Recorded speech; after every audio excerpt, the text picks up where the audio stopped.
So you're looking to get that, if that's based on what you're saying, combined with the fact that you're training, you're basically saying you're trying to come back next season. Yeah, I mean, you know, next season, yeah, I mean, the roster spots haven't been filled this season yet. Okay. You know, so this season. Always a possibility. Yeah, Possibility this season. March is the final day. I understand that. I'm not thinking that you're trying to come back now. You ain't play all year. What would your dream scenario He's be? like, after All-Star break, I'm good. Let's do Your it. dream scenario be? Yeah, that's the A question. winning situation. Okay. You know, Any of the top 6 Smart teams man. in the NBA, basically. Yeah, I mean, top 3. Top 3. So who's your top 3? Man, I would Who's I the would top say 3 right teams? now, Obviously, Golden State. Houston, Golden State. Man, Toronto's playing well right now. You got to put them in the top 3. You would go to Toronto? You'd go back to Toronto? I didn't say that. You asked me who my top 3 were. Well, you said top 3. kinda When I said said it. top 6, you said top 3, which means that you consider one of We're talking about top 3.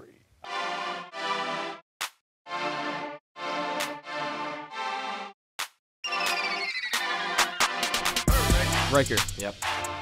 Chris Bosh wants to come to the Toronto Raptors. We're in his top 3 teams, as you guys just saw. Yeah, that's shocking. I didn't expect this return from Chris Bosh at all, given you know the injury. Scary health issue. Yeah, the blood clots. For anyone that doesn't know, Chris Bosh, future Hall of Famer, great NBA player, used to play for the Toronto Raptors back in the day, left for Miami, joined LeBron James and Dwayne Wade, won a couple championships. Was a great player at the peak of his career, and then he seemingly suffered blood clots in his lungs, which was supposed to end his career, put him into retirement. But now he's saying that he might make an NBA return. Yeah, and especially back to his team that he started on. I mean, it makes sense if he's ring chasing, that he'll want to come to Toronto, even though a lot of people have counted the Raptors out as legitimate contenders. I mean, we are a top 3 team now by record. Yeah. Right. So yeah, we'll get into the fit for Chris Bosh, but he said he wanted to go to Stephen A. Smith, as you saw, brought up if he wanted to join the top 6 teams in the league, and he said no, I want to join one of the top 3. Yeah. And obviously Toronto's in the top 3. He name dropped us, so yes, Toronto is a team that is contending for a championship. I believe with Chris Bosh added to the rotation into the mix, especially if he's half the player he was before he got hurt, I think that makes Toronto a very scary team in the playoffs. Okay, so more so than we are now. We'll get right into. We're already scared. This is right where the road splits for us, because I don't think that Chris Bosh would be valuable to pick up now. I think maybe if he didn't want to sign, well, he said that he wants to sign now. They asked him if he would rather just sign for next season. I think that next season is a different story, especially if we don't do well in the playoffs this season. Yes. That legitimately that's pursuing Bosh, but like let's just tailor the conversation to this season, which is what we're already doing. Signing him right now. I don't think he would do. Like, I think the way that the bench has been playing, the chemistry that they have, the youth and the athleticism, I don't see what his fit would be. I don't see what his role would be, and that's taking out the fact that he hasn't actually played on a team in however long it's been. He has the health concerns, which he says aren't problematic now, but I mean, there is a legitimate possibility that they could come back, right? Yeah. And so the first things first, the only reason we're debating this is with the assumption that Chris Bosh is 100% healthy. He will not suffer any, fatal side effects on the Toronto Raptors. If there's any chance Chris Bosh could suffer serious health risk or anything like that, I think we both agree, don't play basketball. Do not join our team. Do not join any team. Yeah. Okay, so let's get into it. Why do you think he would be good? What do you think he would actually add value to on the team? Yeah. So assuming Chris Bosh is healthy, you brought up the bench. Chris Bosh would most definitely come off the bench, especially first, especially when he's first signed. So we're gonna assume Chris Bosh is gonna be our bench big man. Mm-hmm. So, as you said, the bench has been amazing this year. Everyone knows that, the bench mob. But come playoff time, our bench is still young and inexperienced. I think we're still going to be effective whether we get Chris Bosh or not. But imagine having that experience, that championship mentality, coming off the bench, and he'd probably take all of Siakam's minutes. That's the probably guy that would take the hit for it, being the backup power forward. Chris Bosh is a power forward. Yeah, that's fair. But Chris Bosh, his experience, his overwhelming skill, coming off our bench, I think that would be so much of an asset especially during playoff time. And I love Siakam. I do not want us to get rid of Siakam. I think he's going to be a great, great player for the Toronto Raptors this year and in the future. But Siakam's three-point shot is super inconsistent right now. That's a good point. You agree with that? I agree. Yeah. Chris Bosh can make those threes. Yeah. And if we get another floor spacer, he won't bring the same energy as Siakam, but having that bench unit with such a scoring option on the offensive end as Chris Bosh and being able to stretch the floor. Imagine CJ Miles and Chris Bosh out there at the same time with the bench. Yeah, that's a good point too. Yeah. So, I don't know. Because Chris Bosh is a how many times has he been an All-Star? I mean, over the last 3 or 4 seasons, he was an All-Star every year. Oh, Chris Bosh was an All-Star, perennial All-Star for seems like 10 years in the league. Yeah. And he averaged about 19 and 10. Yep. Before he got hurt, before he got the blood clots. So, he has been out 2 years. Yeah, he was okay. I got the stats pulled up just for the buffs that really like the true stats. Numbers. He was shooting. Yeah, so from 2, he was shooting 50% or over every season on Miami. Yep. He was averaging over 16 points per game every season, nearly 8 rebounds per game every season. So. Yeah, really. And that's with LeBron overall. James and Dwayne Wade. Exactly. That's with 2 of those guys. So, I don't know. Chris Bosh, healthy, even if he isn't the same player he was, he's still only 33 right now. I believe with his talent, he would be such an asset for us in the playoffs. Another guy to give the ball to, another guy to take the pressure off DeMar and Lowry. We've seen also Serge Ibaka's inconsistencies on offensive end, especially shooting the 3, shooting the mid-range. So if Serge Ibaka's cold, then everyone's doubling up on DeMar and Lowry. OG might not be hitting his shots. Imagine just being able to give the ball to Chris Bosh as a third option. Man. That's how the Heat won. Yeah, that's true. Okay, I gotta try to debate this, but it's really hard because you know what, you're right on all your points. The 3-point shooting is great, is an asset that the Raptors need. The experience in the playoffs is something that the Raptors need. The ability to have a big man that can actually be mobile is something that the Raptors need as well. That's what I'm saying. And he's definitely, if you give a comparison to a good Chris Bosh and a good Serge Ibaka, I'd say that Chris Bosh is better than Serge Ibaka any day, right? 100%. Okay. I love Serge. He's a bit inconsistent on offense. That's true. And he's been playing great. But I think Chris Bosh is he does everything that Serge does. Chris Bosh is a Hall of Famer. Yeah. Okay. He's a Hall of Famer. Here's the issue. Fit. Chemistry. Right away. So we've seen that oftentimes when a team gets a couple of new players, it takes a while for them to get sort of fit into the rotation.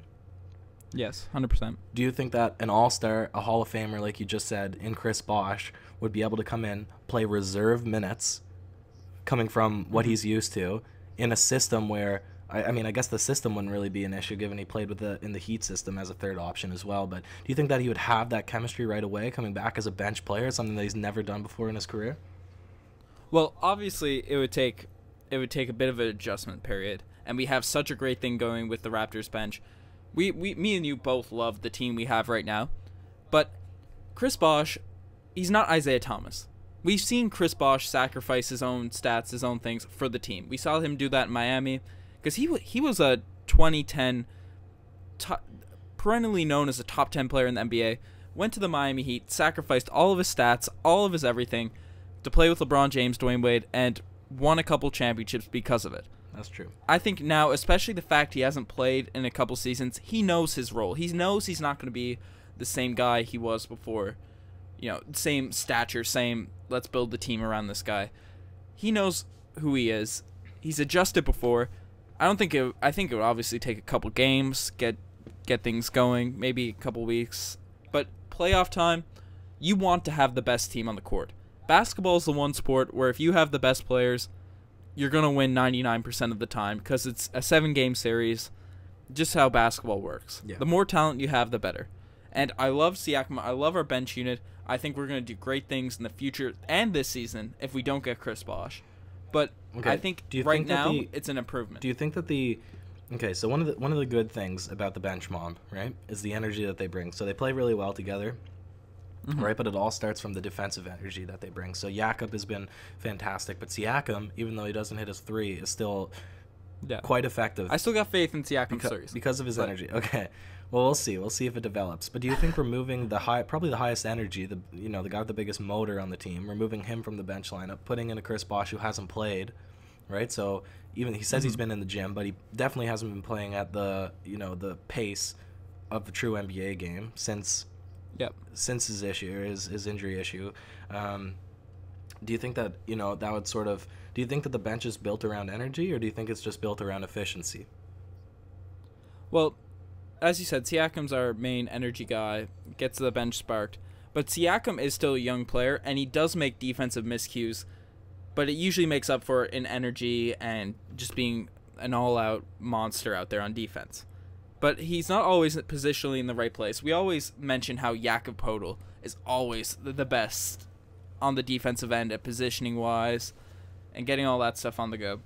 But Chris Bosh is a phenomenal defender. A lot of people forget that about him as a player, and it's not because he's a crazy athlete. It's because he plays like Jakob. He knows where to be on the defensive end. He was the defensive anchor for that Miami Heat team. So defensively, I think, especially where Siakam does have a few lapses positionally, I think the defense will be equally as good. The energy, that is a good fair point, because the bench unit does play almost a totally different style than the starting unit. So that's an effective method that could be very valuable for us in the playoffs.